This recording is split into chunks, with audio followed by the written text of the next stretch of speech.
محترم عرفانی صاحب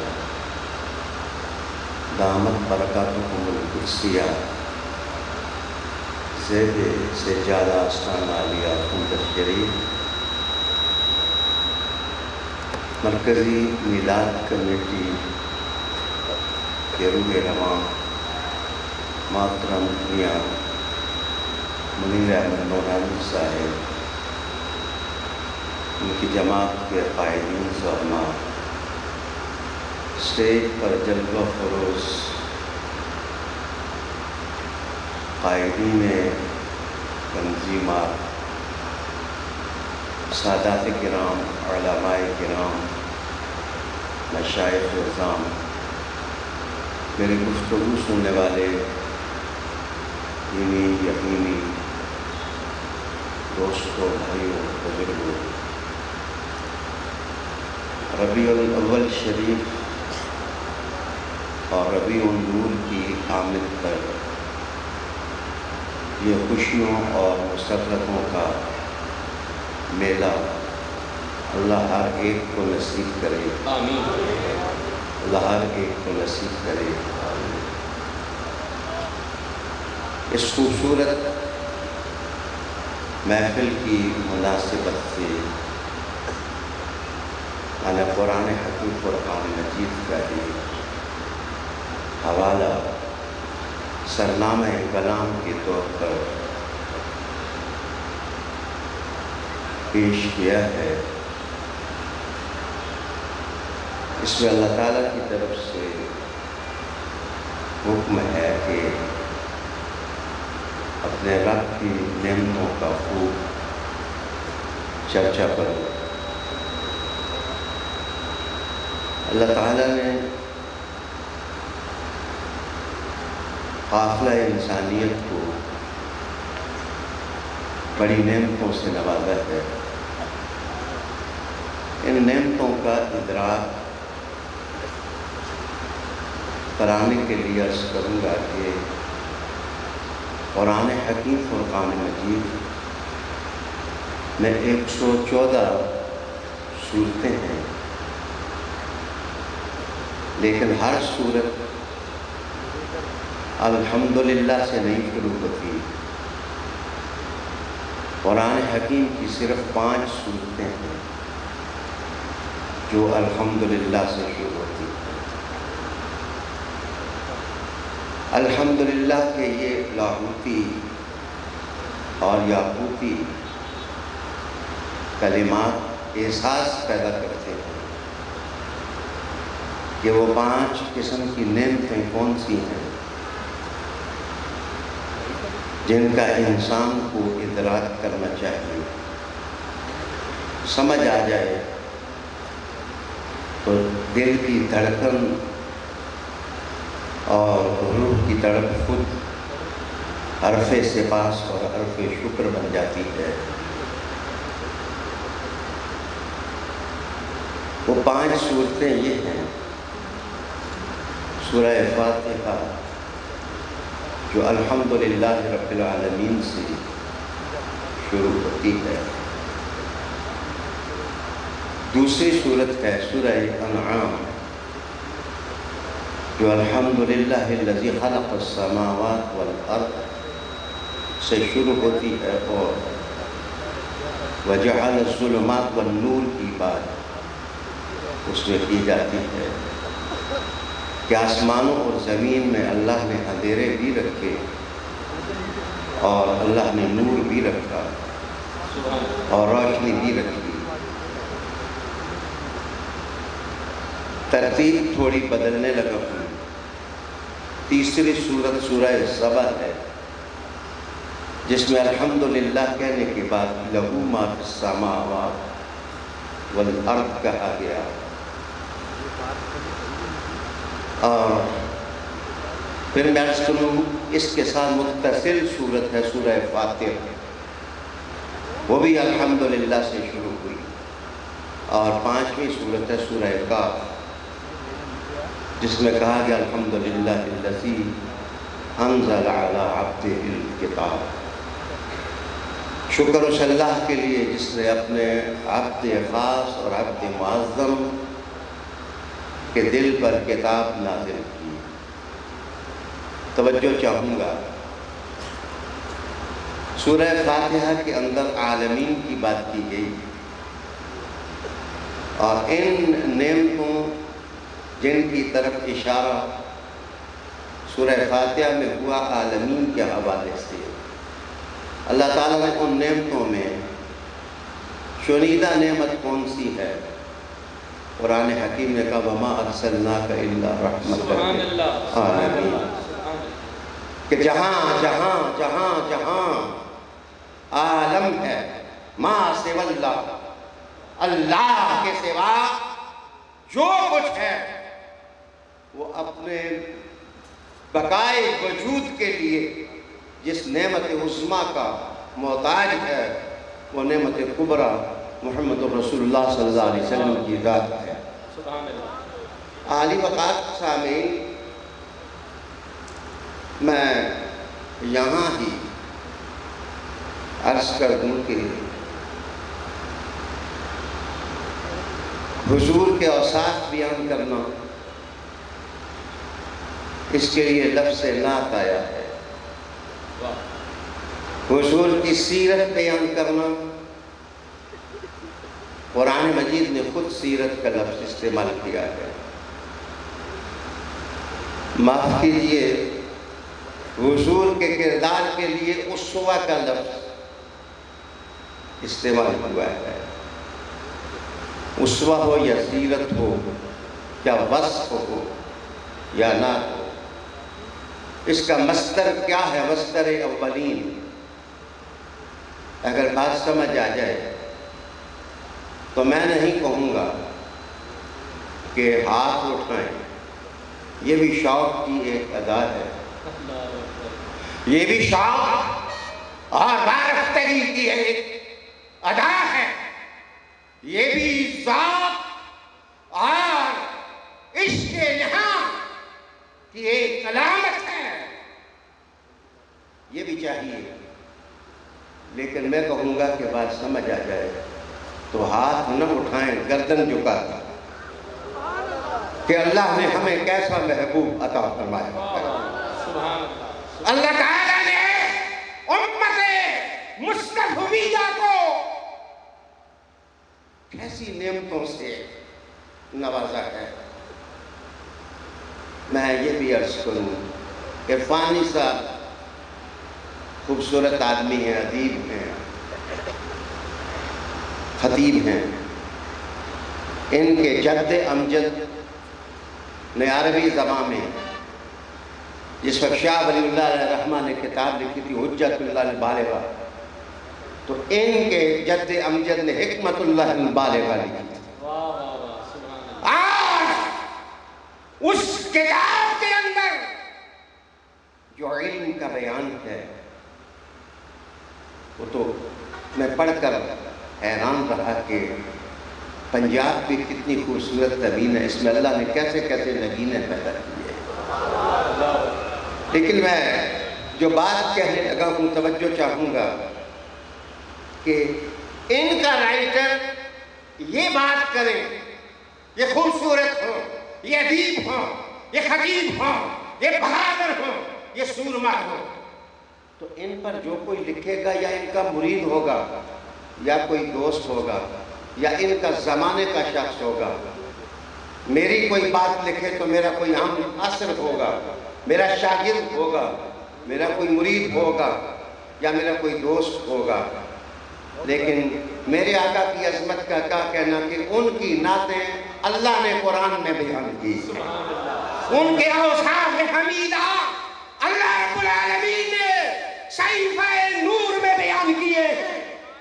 حضور کی نعتوں کا، حضور کی باتوں کا اور حضور کی دعوتوں کا اور حضور کی راتوں کا اور حضور کے سفروں کا اور حضور کے عرفان کا اور حضور کی آگاہی کا اور حضور کی نوازشوں کا اور حضور کے علوم کا اور حضور کی امت کا اور حضور کی اداؤں کا وصف گو کون ہے؟ تو اللہ قرآن میں کہے گا کسی اور کی ضرورت نہیں، محمد کے لیے مصطفیٰ کا خدا کافی ہے۔ عالی جناب، حضور کی باتیں قرآن میں ہیں، یہ میلاد منانے والوں کے لیے پیغام تسلی ہے اور پیغام اطمینان ہے کہ اگر اس دنیا میں ایک فرد بھی نہ رہے پھر بھی میرے حضور کی نعتیں رہیں، سبحان اللہ، میرے حضور کی باتیں رہیں، اس لیے کہ محمد وہ ہو تو محمد یہ ہے، اور محمد یہ ہو تو وہ محمد وہ ہے۔ حضور بیان کرے تو اللہ اللہ، مصطفیٰ مسکرائیں تو خدا ان کی ادا کا نقشہ کھینچے۔ سبحان اللہ، سبحان اللہ، سبحان اللہ۔ پھر اس کے بعد میں عرض کروں کہ قرآن مجید کے بعد جو پرانی کتابیں ہیں، زبور ہے، انجیل ہے، تورات ہے، صحف ادریس ہے، صحف ابراہیم ہے، شامل کر لیں اخلاق نامہ زرتشت ہے، اور زبر الاولین کی بات ہو تو پرانی کتابوں اور آرات کو شامل کر لیں، اس میں اپنشد ہے، اس میں قرآن ہے، اور اس میں وید ہے، اس میں وید اولا ہے، اس میں وید ثانیہ ہے، اس میں وید ثالثہ ہے، اور اس میں 25,000 بادشاہوں کی کہانیاں ہیں، جناب عراق اور کنان کی تہذیب کی باتیں ہیں، داستانیں ہیں، اوراق ہیں، قراطیس ہیں، خطبے ہیں، گیتیں ہیں، نامے ہیں۔ میں دعوے سے کہنے لگا ہوں کوئی کتاب ایسی ہے ہی نہیں جس میں میرے مصطفیٰ کی نعت نہ بیان کی گئی ہو۔ رسول کریم، نعرہ تکبیر، نعرہ رسالت، عظمت و شان مصطفیٰ، رسول کریم علیہ السلام کی نعت نہ بیان کی گئی ہو۔ معاف کرنا، پھر پیچھے ہٹیں تو دشمن اتنے بغیض ہوتے ہیں، غرور اور انا کی تاریخ اتنی کڑوی ہے کہ دشمن جس کو اپنا دشمن سمجھتا ہے اس کی تعریف نہیں کرتا، لیکن میرے حضور اتنے میٹھے ہیں کہ حضور کے دشمن ہیں عیسائیوں میں، کرسچین میں۔ آپ کو یہ جان کر خوشی ہوگی کہ 100 مستشرقین اکٹھا ہوا تھا جنہوں نے سیرت اور حضور کے خلاف کتابیں لکھنے کا ارادہ کیا تھا، اور کہا تھا کہ سلو پوائزننگ کے ساتھ ہم سیرت کے خط و حال بدل دیں گے اور لوگوں کو ڈائیورٹ کر دیں گے، اور بددعا کے چہرے سے لوگوں کا رخ پھیر دیں گے۔ انہوں نے 1000 کتاب لکھی ہے۔ ولیم جیمز لکھتا ہے کہ چلے تھے شکار کو، شکار ہو چلے، یہ نکلے تھے حضور کے خلاف کتابیں لکھنے کے۔ جب کتابیں لے کے باہر نکلے تو ہر ایک نے کہا محمد ایسا نہ پہلے ہوا ہے نہ قیامت تک ہوگا۔ رسول کریم صلی اللہ علیہ وآلہ وسلم کو بتاتا چلوں کہ جواہر لال نہرو سے کسی نے پوچھا کہ what's your opinion about the biography of محمد صلی اللہ علیہ وآلہ وسلم، حضور کی ہسٹری کے بارے میں تمہارا کیا خیال ہے؟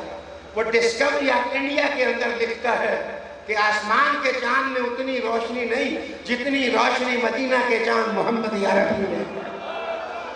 آسمان کے چاند کے اندر وہ روشنی نہیں ہے، وہ تجلیات نہیں ہے، وہ ضیاء پاشیاں نہیں ہے جو ضیاء پاشیاں میں نہ کے لگتے جگر محمد عربی کے اندر۔ آج بکار دوستو، پھر میں یہ بھی عرض کروں کہ دوست کیا کہتے ہیں؟ مسند امام احمد ابن حنبل نے حضور کے صحابہ کی تاریخ میں کہا کہ 1,40,000 حضور کے صحابہ تھے، اور جو عامت العلماء کا قول ہے وہ 1,24,000 کا ہے۔ لیکن میں آپ کو بتاؤں کہ اگر کوئی آدمی یہ کہے کہ 1,24,000 صحابہ کا ادب میرے پاس ہے جو انہوں نے کہا، تو شاید وہ جھوٹ بولتا ہوگا۔ اسد الغابہ فی معرفت الصحابہ اور الاصابہ فی تمیز الصحابہ اور الاصطحاب فی معرفت الاصحاب، ایسی کتابیں اگر آپ پڑھیں تو جناب 15,000 تک حضور کے صحابہ کے نام ہیں جن کی تاریخ موجود ہے۔ اللہ کی قسم اٹھا کے کہتا ہوں، حضور رحمت عالم صلی اللہ علیہ وسلم کا کوئی صحابی ایسا ہے ہی نہیں جو ہو صحابی اور مصطفیٰ کا جمال دیکھ کر وہ حضور کی نعت نہ پڑھتا ہو۔ وہ رسول کریم علیہ تحیت و ثنا کی تعریف نہ کرتا ہو۔ نام تو بہت ہیں، لیکن اگر کوئی پوچھے کہ سب سے زیادہ حضور کی تعریف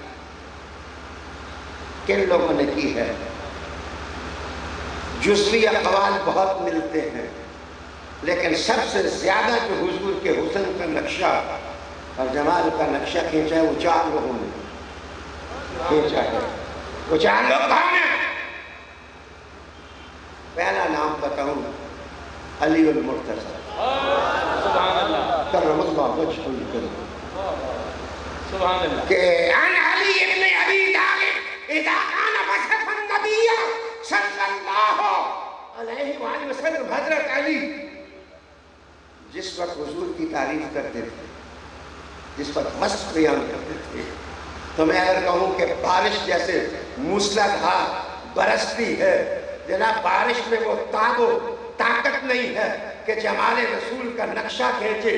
یہ سعادت علی کے نام کہ جب آنکھ دیکھے چہرہ مصطفیٰ تو جس وقت لبوں سے تعریف نکلے تو لوگ محسوس کرتے تھے کہ یہ علی بول رہا ہے، ولی بول رہا ہے۔ تو بچوں کا طالب ہوں، خطاب تو میں نے وقت پر ہی ختم کرنا ہوتا ہے، نہ 1 منٹ پہلے نہ 1 منٹ زیادہ۔ اللہ تعالیٰ نے یہ کرم ضرور مجھے عطا فرما رکھا ہے کہ بات جو شروع کرتا ہوں وہ زمین سے آسمان تک لمبی ہوتی ہے، اور جب بیان کرنے پہ آؤں تو میں 1 منٹ میں ختم کر لیتا ہوں۔ میں تکلیف نہیں دیتا، صرف توجہ چاہتا ہوں آپ کی۔ پہلے مولا علی کرم اللہ وجہ الکریم، اور دوسرے آپ کا وصف بیان کرنے والے جناب حضرت عائشہ صدیقہ ام المومنین رضی اللہ تعالی عنہ، جس انداز میں وصف رسالت ام المومنین نے بیان کی وہ انہی کا حصہ ہے۔ اور تیسرا نام میں بتاؤں ام معبد رضی اللہ تعالی عنہ، اور چوتھا نام ہے حضرت حالہ۔ انہوں نے کبھی حضور مسکرائے تو دانتوں کا نقشہ کھینچا، کبھی زلف لہرائی تو زلفوں کی عنبری خوشبو سونگھ کر کے مدہ سراہی کر دی، اور کبھی چہرہ چمکا تو کہا اے آسمان کے سورج نیچے آ، تیرے اندر وہ تاب و تبا نہیں ہے، ایسے لگتا ہے جیسے سورج اتر کے مصطفیٰ کے چہرے میں آ گیا۔ رسول کریم اللہ تحیت و ثنا کے چہرے میں آ گیا ہو۔ اگر یہ بات سچی ہے تو بچوں کا تعلق ہے سچی کہ کل صحابہ عدول، حضور کے جتنے صحابہ ہیں سارے عادل ہیں۔ عادل ہونے کا مطلب ہے کسی نے جھوٹ نہیں بولا۔ اگر کسی نے جھوٹ نہیں بولا تو سچ کہا۔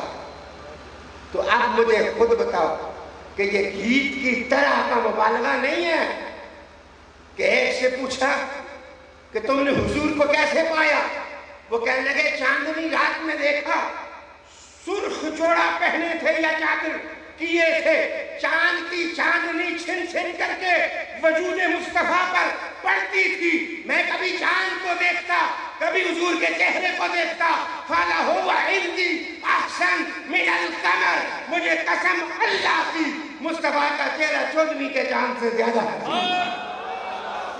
سبحان اللہ، سبحان اللہ۔ ایک صحابی ہو، ایک صحابی ہو، ایک صحابی ہو رضی اللہ تعالی عنہ ہو، عادل ہو، اور دوسرا قسم کرے، آج تیسرا یہ کہے فَلَهُوَ قسم کو مقدم کرے، مقدم کر کے کہے تاکہ ہر ذہن کا غبار دور ہو جائے کہ کائنات ساری کا حسن سما لے تو جمال رسول کا ایک کونا بھی نہیں بنتا ہے۔ فَلَهُوَ أَحْسَنُ عِنْدِي مِنَ الْقَمَرِ۔ اچھا میں نے کہا کہ حضور کے سارے صحابہ نے تعریف کی، لیکن چار نے جو انداز اختیار کیا وہ اپنا ہی ہے۔ تو عالمین کی نعمت فاتحہ میں سورہ انعام میں نور اور ظلمت کا نظام، میری طرف دیکھو، اس بات کو سمجھ لو۔ میں نے پچھلے دنوں سورہ مائدہ کی تفسیر لکھی، ختم ہوئی تو میں نے کہا کہ اس میں دسترخوان کا ذکر ہے، تو میں نے دوستوں کو بلا کے دعوت دی کہ یار لنگر کھاؤ سورہ مائدہ۔ تو مجھے ایک مولانا صاحب تھوڑے لطیف طبیعت کے مجھے کہنے لگے اگلی صورت جب لکھیں گے تو وہ تو انعام ہے، پھر کس کو بنائیں گے؟ اس میں تو جانور بیان ہوئے۔ میں نے کہا مولانا تم بڑے ظالم ہو، تم نے سوچ کو شرارت کی نظر کر دیا۔ سورہ انعام میں صرف ڈنگر نہیں بیان ہوئے، اس میں الظلمات والنور دعوت یہ دی ہے جس ظلمت میں بھی تم ہو، غربت میں پھنسے ہو پھر بھی، روزی کی کمی میں پھنسے ہو پھر بھی، اگر حکمران تنگ کر رہے ہیں پھر بھی، اگر محکوم تنگ کر رہے ہیں پھر بھی، اگر اولاد کے ہاتھ میں تنگ ہو پھر بھی، اگر پڑوسی تنگ کر رہے ہیں پھر بھی، اگر ایکسیڈنٹ ہو گیا پھر بھی، یہ جو دھکے ہیں ظلمتوں کے، رب نے بنور آواز دے کے کہا غم نہ کھاؤ، میں نے مدینہ میں اپنا نور مصطفیٰ کا اتارا ہے، ادھر منہ کر کے لبیک کر دو، اللہ تمہارے مقدر کی ساری ظلمتیں دور کر دے گا، ساری ظلمتیں دور کر دے گا۔ رب رکھنا حضور کی ذات سے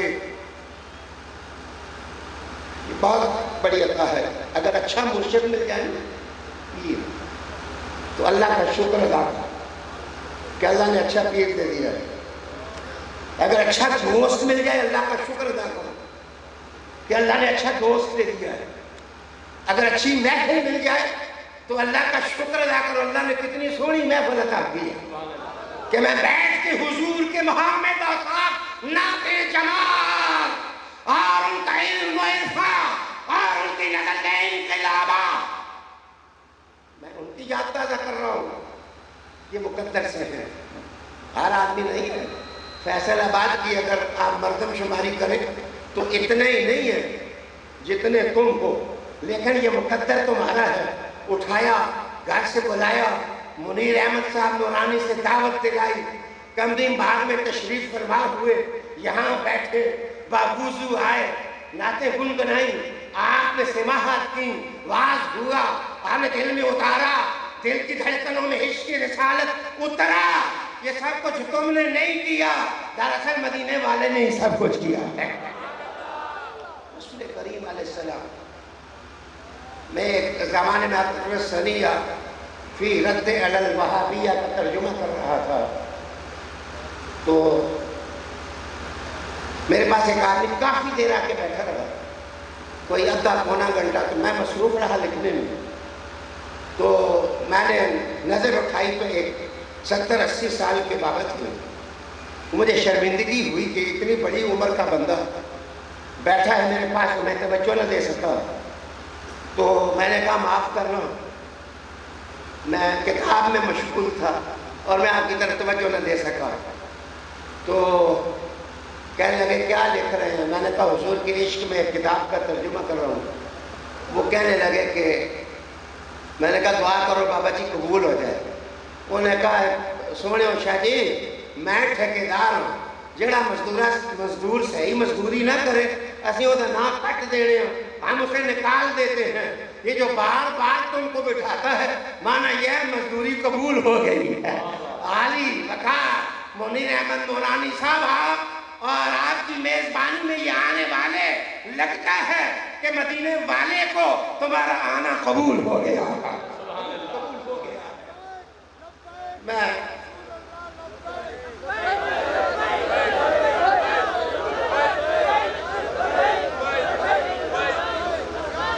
آلی وقار دوستو، میں نے کہا کہ سورہ نام نور نیکی کی کوئی بھی قسم ملے نا تو اللہ کا شکر ادا کرو، یہ دوسری نعمتیں۔ تیسری نعمت ہے کہ اللہ نے کتاب اتاری، معاف کریے 700 سال تک چھاپا خانہ نہیں تھا، کتابیں نہیں چھپتی تھی۔ حضور کی دعوت کے بعد پہلا چھاپا خانہ چین میں بنا، دوسرا چھاپا خانہ کوریا میں بنا، تیسرا پرنٹنگ ہاؤس جرمنی کے اندر بنا اور چوتھا چھاپا خانہ ہالینڈ کے اندر بنا۔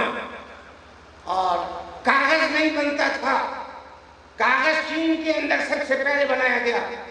اسی لیے میرے حضور نے ایک دفعہ جس وقت وفد عبد القیس حضور کی بارگاہ میں پہنچا تو وہ دوڑتے ہوئے اپنی سواریوں سے نیچے اترے اور دوڑ پڑے، حالانکہ ان کے گھوڑے تیز تھے اور وہ آہستہ تھے لیکن دوڑے۔ دراصل یہ بیتاب اور عاشق کی دلیل ہے۔ وہ جہاز پر بھی بیٹھا ہو، اس کا محبوب سامنے ہو تو وہ جہاز پر قناعت نہیں کرتا، اس کا دل کرتا ہے خود دوڑ کے اپنے محبوب کے قدموں سے چمٹ جاؤ۔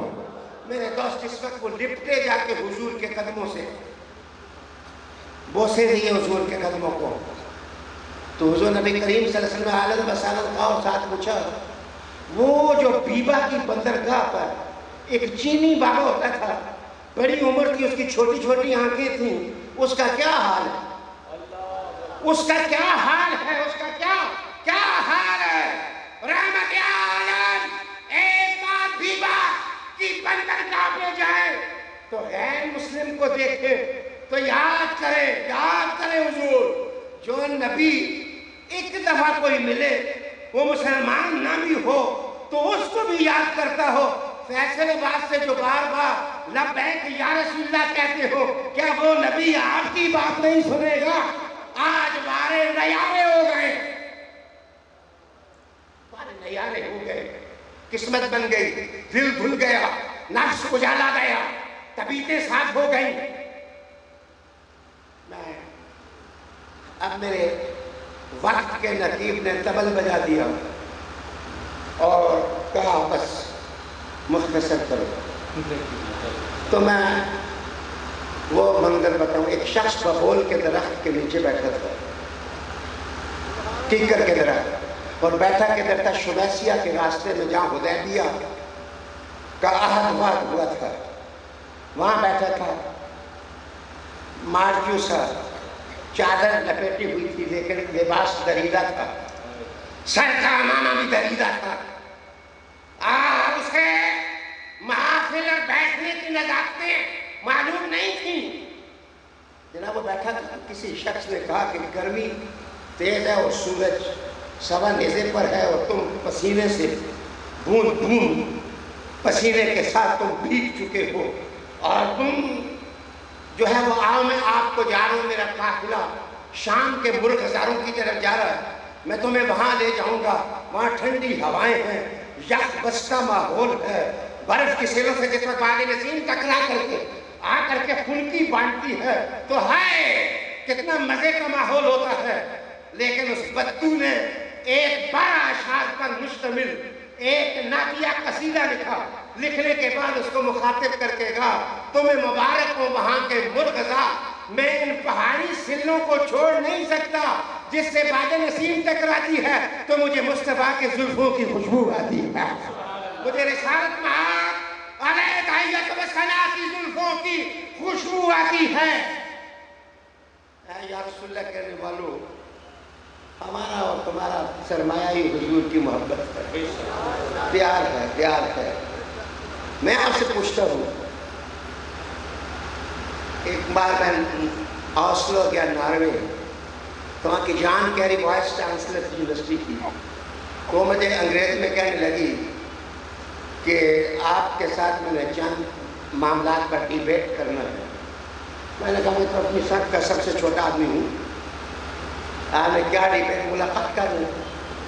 جب وہ ملاقات کے لیے 40 اسٹوڈنٹس کے ساتھ آئی تو مجھے کہتی ہے کہ ڈو یو نو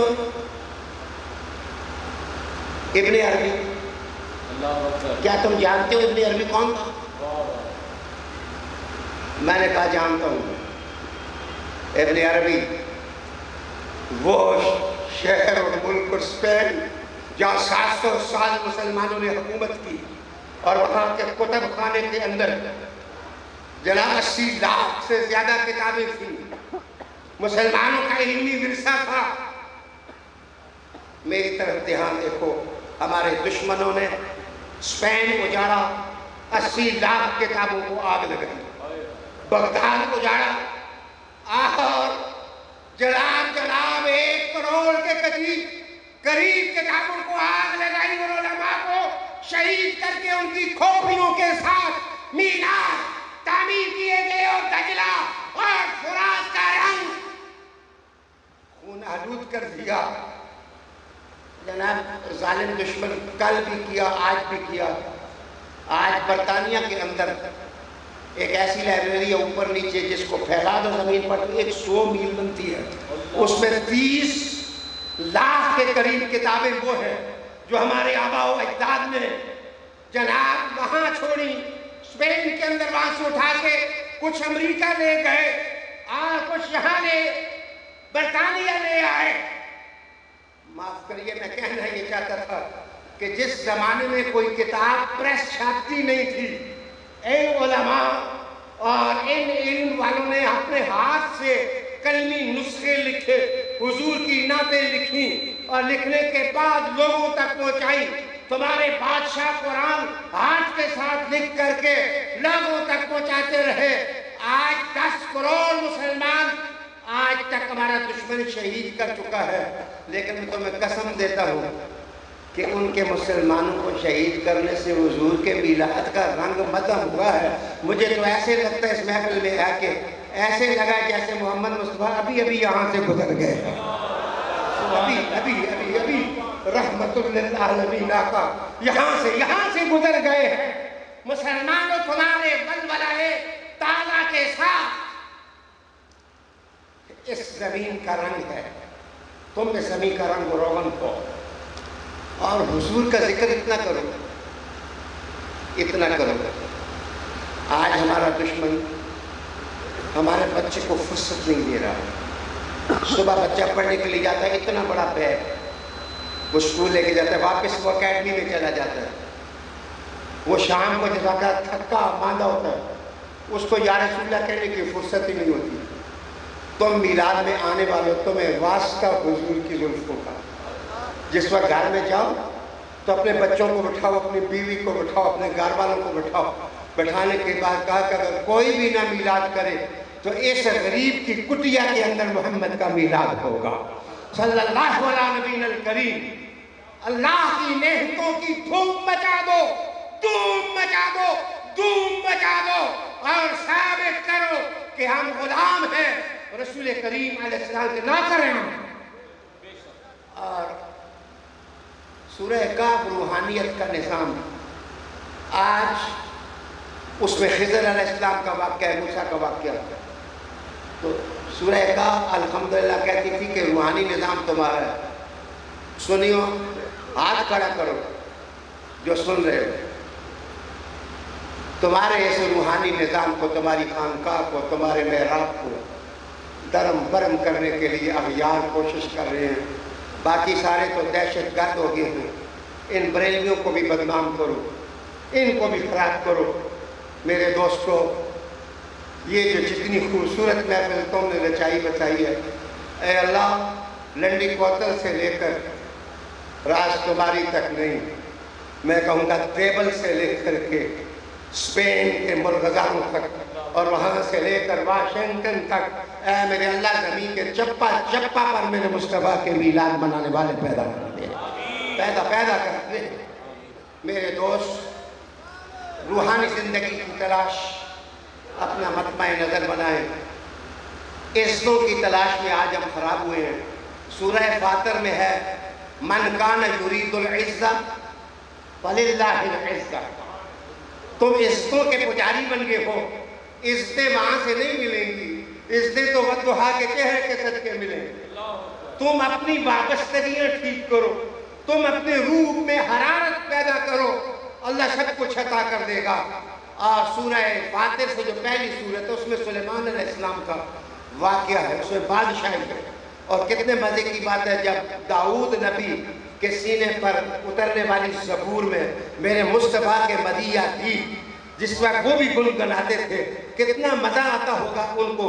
یہ اشارہ اس طرف ہے، اگر سلیمان کا اقتدار اور سلیمان کی بادشاہی اور رضا میرے مصطفیٰ کی نعت پر فدا ہے، تو اے حضور کی امت میں پیدا ہونے والوں، تم بھی عزم کرو، جو بچھ گیا ہو کوچہ ہے دیوار یار میں، اس بوریے پہ تخت سلیمان صاحب کی محمد سے وفا تو نے، تو ہم تیرے ہیں، یہ جہاں چیز ہے کیا، لوح و قلم تیرے۔ سبحان اللہ، سبحان اللہ۔ حضرات